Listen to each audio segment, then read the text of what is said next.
Hi focus and क्या हाल है आप सबका। सो गाइस, कल का व्लॉग अगर आप लोगों ने नहीं देखा तो सबसे पहले जाके वही वाला व्लॉग देखो, क्योंकि वो है लीनिया के ऊपर ही एक छोटी सी बेबी साइज की रोड ट्रिप की थी अबाउट 90 ऑड किलोमीटर्स की। तो आज मैंने सोचा है कि आप सबके लिए छोटा सा उसी दिन का माइलेज का भी हिसाब किताब क्या रहा है वो भी आप सबको बता दूं। सो पहले तो मैं आपको ट्रिप के बारे में बताऊं। पीतमपुरा से ग्रेटर नोएडा एंड बैक, ये था ट्रिप। एंड इस टोटल ट्रिप में अराउंड 89 किलोमीटर्स कवर हुए, लेकिन वहाँ पे जब नोएडा के अंदर कोई एक मॉल है, वहाँ की पार्किंग के अंदर भी गाड़ी आइडल करी है, ट्रैफिक भी काफ़ी सारा मिला है। सो खाली 89 किलोमीटर्स को कवर करने के लिए we took over 4 hours 18 minutes. अभी मैं आपको इसका ट्रिप कंप्यूटर सारा कुछ दिखाऊंगा, वैसे मैंने कल रात को रिकॉर्ड कर लिया था, दिखाऊंगा लेकिन मैं आपको आज के वीडियो के अंदर। सो एक और बात मैं बता दूं, ट्रिप में हम 3 अडल्ट और एक baby on a car seat गए थे कल। सो काफ़ी अच्छा फन था, आइडल थी, परफॉर्मेंस भी थोड़ी बहुत यूज़ करी एंड भी कई सारी चीज़ें चलता रहा। मतलब प्रोग्राम ऐसा नहीं कि भैया मैं बड़ी माइलेज मोड में गाड़ी चला रहा था, वैसे माइलेज आई भी नहीं है खास तो माइलेज मोड में चला रहा था। एंड अभी आदत पड़ी हुई है पुंटो डीजल की, तो थोड़ा ना अभी जो ट्रांजिशन वाला टाइम जो चल रहा है ना, वो कुछ ऐसा ही है। सो ट्रिप के बारे में अगर मैं थोड़ा सा आपको और विस्तार में डिटेल बताऊं, जिससे कि आपको आइडिया लग जाए, इनकेस आप वाला वीडियो ना देखो। सो मैं अभी 30 और सेकंड्स के अंदर वो कवर कर। सबसे पहला काम तो गाइस पेट्रोल डलवाने का ही किया था, तो टैंक फुल करवा दिया था। और उसके बाद गाइस डीयू की साइड से हम लोग निकले, जहाँ पे बहुत सारे रेड लाइट्स हैं, बहुत सारा रश रहता है। देन उसके बाद जो टर्न लेने के बाद गीता कॉलोनी के साइड जाना होता है ना, गीता कॉलोनी के साइड जो ब्रिज आता है, वो वाला ब्रिज लेके फिर उसी रोड पे अक्षरधाम क्रॉस करते हुए नोएडा, देन उसके आगे ग्रेटर नोएडा एक्सप्रेस वे से वहाँ से अंदर अपार्टमेंट साइड जाना था, तो वहाँ से फिर निकले। देन वहाँ पे ड्रॉप करने के बाद ग्रेट इंडिया प्लेस गए एंड उसके बाद वहाँ पे आइडलिंग करी। फिर वहाँ से रात को ट्रैफिक में मेजर फंसते फंसाते हम लोग पहुँच गए घर। सो अब आपको दिखाता हूँ गाइज इसका ट्रिप कंप्यूटर एंड फिर थोड़ी सी और बातें बाद में ख़त्म करेंगे। ठीक है, देख के जाना।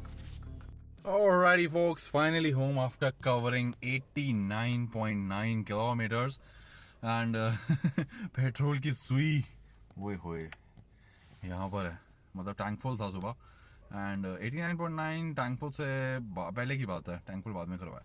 सो ज़रा हेड्स की माइलेज देखें। होए ये तो बहुत ही खराब है रे। 9.1 सीरियसली। एवरेज स्पीड क्या रही? 20 kmph। Travel time for this 90 kilometre 4 hours 18 minutes. तो फिर इतनी मान के चलो ना, क्योंकि 4 घंटे में तो बंदा चंडीगढ़ पहुंच जाता है। एंड अभी रेंज कितनी बता रहा है? 419 और 90 चलिए तो 510-20 किलोमीटर के आसपास ट्रिप डिस्टेंस है। ये है गाइस पेट्रोल पंप पे फुल कराने के बाद, मतलब थोड़ा ही डिफरेंस है, 88.2 एंड ये बनी अपनी 9.1 ही। बड़ा बुरा हाल है रे, बड़ा ही बुरा हाल है। डीजल में तो मुझे आराम से 16 प्लस मिला होता। Almost 90 kilometre guys and traffic 4 घंटे से ऊपर की ड्राइव, मतलब 4 आवर्स एंड 18 मिनट्स एंड सिर्फ ऑलमोस्ट 90 किलोमीटर्स कवर किए हैं। तो माइलेज कहाँ से मैं एक्सपेक्ट कर लूँ कि ज़्यादा आ जाए, बट स्टिल अगर 12 की रेंज में होती तो बहुत मुझे अच्छा लगता।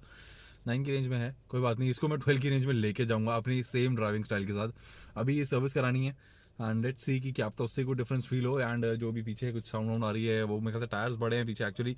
इसमें स्टॉक टायर्स आते हैं 205 55 R16, इसमें लगा हुआ 205 65 R16। सो वो 10% टायर बड़ा है, तो उस वजह से हो सकता है वो रबिंग हो रही हो, नहीं तो क्या हो रहा हो वो एक बार चेकिंग करवानी है, वो याद रखनी है मुझे सर्विसिंग के टाइम पे। एंड आज का दिन काफ़ी बेहतरीन रहा एंड देव ने मेरा इतना साथ दिया कि मैं बता नहीं सकता। मतलब कितना प्यारा बच्चा है यार, टच वुड अपनी चाइल्ड सीट में मज़े से बैठ जाता है चाइल्ड सीट दिखाऊं, ये भी अपने मज़े से बैठ जाता है एंड थोड़ी देर खेलता है, बार बार देखता है एंड फिर सो जाता है। हाउ स्वीट एंड मतलब तंग भी नहीं करता ज़्यादा, उसको ट्रैवलिंग पसंद है, ये बात मुझे अच्छी लगी। थोड़ा बहुत यार बच्चे करेंगे ना, इतना तो उन्हें जायज़ है, पूरा बिल्कुल जायज़ है। एंड मैं मतलब 4 घंटे यार गाड़ी के अंदर प्लस मॉल के अंदर भी घूमे, देन वो किसी के घर भी गए, इतना उसने हैंडल किया। दैट्स हैट्स ऑफ यार, बेबी का तो मतलब ख्याल डबल रखना पड़ेगा अब तो अंदर bombshell guys, I hope you guys like this little blog. And बिलिनिया के ऊपर बहुत कुछ है, लाइफस्टाइल पे मतलब अपने देव के ऊपर भी बहुत कुछ है, अपनी फैमिली के ऊपर भी काफ़ी कुछ है, देन कार्स के अभी कार्स एंड बाइक्स के ऊपर तो देखो चलता ही रहेगा आपके पास कुछ भी कमेंट सजेशन होगी प्लीज़ कुछ गलत मत बोलना, फीडबैक देना, चाहे नेगेटिव हो चाहे पॉजिटिव हो, I take it as a positive, क्योंकि अच्छा फीडबैक दोगे तो उससे मैं इंप्रूव करूँगा। गाली गलौज करोगे तो वो मैं इग्नोर करूँगा, या अगर आपको ब्लॉक करूँगा तो there is no point of that. So समझ लेना स्टोरी, राइट। सो चलो चलते हैं, मिलते हैं, प्रीटी टायर्ड नाउ एंड चलो कमेंट्स में खेलते हैं, बात करते हैं आप सबसे। Thank you so much for joining in, thank you so much for watching and मिलते हैं in the next video. Please do consider subscribe and share guys, thank you so much, bye.